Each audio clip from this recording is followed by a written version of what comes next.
Has a prospect ever told you I can't afford it? And because of this, you lost the sale? My name is Iyore. I have trained over 23,000 salespeople across 5 countries: Nigeria, Ghana, USA, UAE, Rwanda. I'm also an author of several books and programs on successful selling. I've been featured on a lot of media platforms to talk about successful selling. I also participated in a sales competition many years ago where I won and I was sent for the World Cup for an all-expense paid trip. I worked at an organization where I grew a portfolio of $3.5 million to over $7 million in just 11 months. At the time, I had a target to bring in 20 HNIs to my organization, and I brought in 21 HNIs in just 20 days. In this video, let me walk you through now what to do when a prospect tells you I can't afford it. First of all, let's understand why the prospect probably feels that way. There are things that could hinder the prospect from trusting you enough to want to do business with you.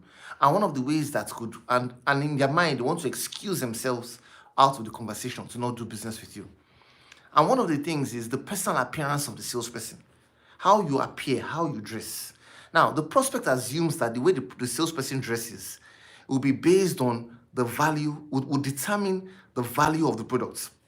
So this means that if your price is a if your price is a high value product, which makes it a high priced product, but the person who is selling the product doesn't come across as a high value person. And one of the ways to come across as a high value person is in your appearance.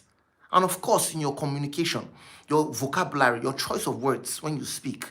Now, these things will affect how the prospect will perceive what you're offering. I remember a few years ago reading a post on Facebook. A guy was sharing a story about how he had negotiated with a client to do some business with him. The person wants to pay him millions. The prospect says, all right, can we have a meeting so that we can close this out? He said when he got into the meeting with this prospect, the prospect says, are you the person I've been talking to online? He says, yes, sir. I want to do the work for you. He said, the prospect actually said it. He said, with the way you're looking like this, I'm not sure I can give you this money because it looks like if I give you this money, you may just run away with my money. What? What was the problem? The way the vendor or the salesperson or the business person was dressed. So the way he dressed, he didn't dress properly like somebody who wanted to command that amount of money. That's even a very simple case. If you sell on behalf of somebody else, the money that is going to be credited in that guy was the one that was going to be credited the money directly. But in this case, maybe you work for a company and you sell a product or service. The money is not going to be credited into your accounts. It will be credited into the company's accounts. Nevertheless, the prospect will still assume that I'm not sure I can give you this money if you don't look the parts. So to reduce the chance of hearing I can't afford it, you must invest in how you appear. You must make sure that you speak properly so that the prospect perceives that this person I'm speaking to is a high value person and I can do business with him or her. Now, when you've gotten a meeting with the prospect face to face, I prioritize having face-to-face meetings because you see, one of the ways you can determine the financial capacity of a prospect to know whether he can really afford your service or not is when you have face-to-face meetings. And I'm going to tell you why right now. If you can't get a physical meeting, then the best you can do is to have a virtual meeting.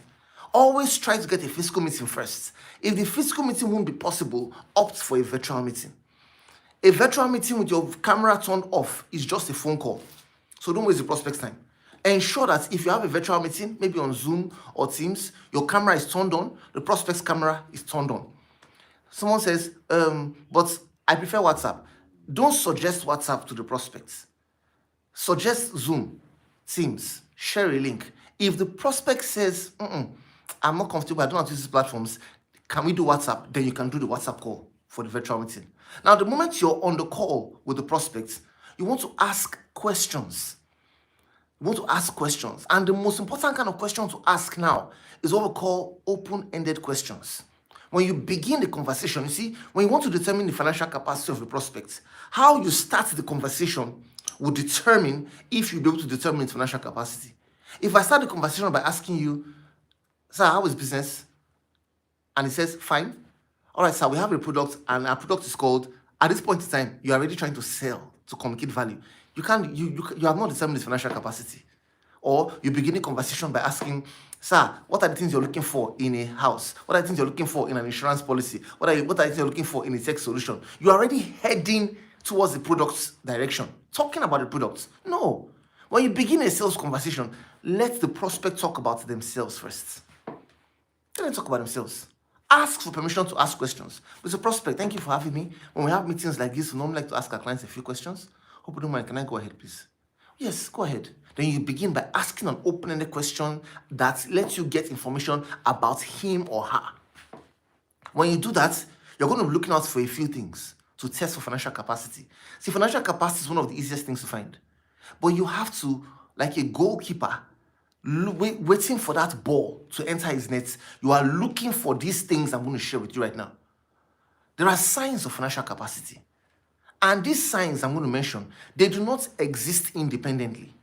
You cannot use any of these signs independently to say, this man has financial capacity. No. You want to merge them together with at least 3 of these signs I'm mentioning to you right now should come together so that you are sure that this person truly has financial capacity. Number 1, toys.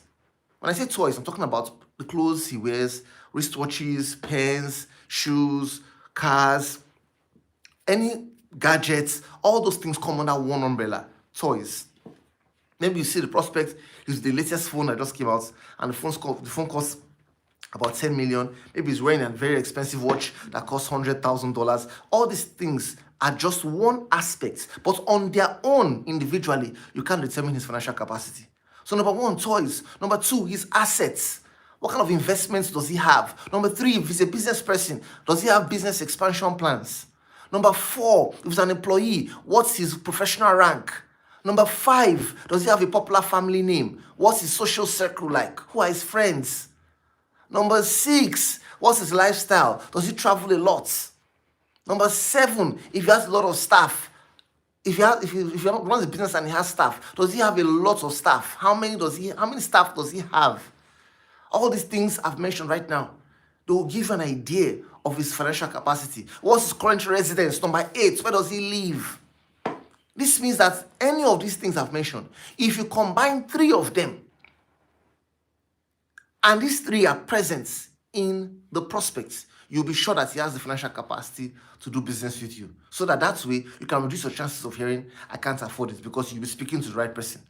So if you've been hearing people tell you they can't afford it, it's either you're not speaking to the right person, or you're not speaking to the right person because he's not qualified for financial capacity, or he doesn't trust you because even though he's qualified, he wants to get out of the conversation.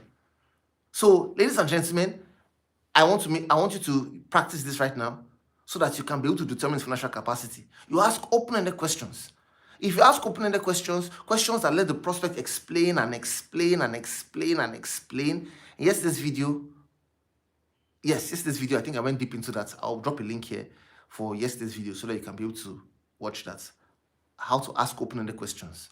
Because after asking open-ended, while you're listening, when the prospect is asking you open-ended questions, you want to be looking and checking for these things to determine his financial capacity.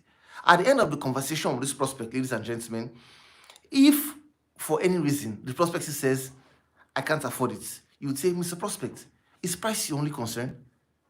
If I could do something about the price now, would you be in a position to make a decision nevertheless? Then you can try other price objection handling techniques. I'll drop a link for that video too on price objection handling techniques as well, because I've addressed that in the past. All right, thank you so much for joining the program today. I really appreciate you for coming on the call. Remember to like, remember to share with others, and remember to subscribe. I look forward to seeing you in the next video. Do enjoy the rest of your day.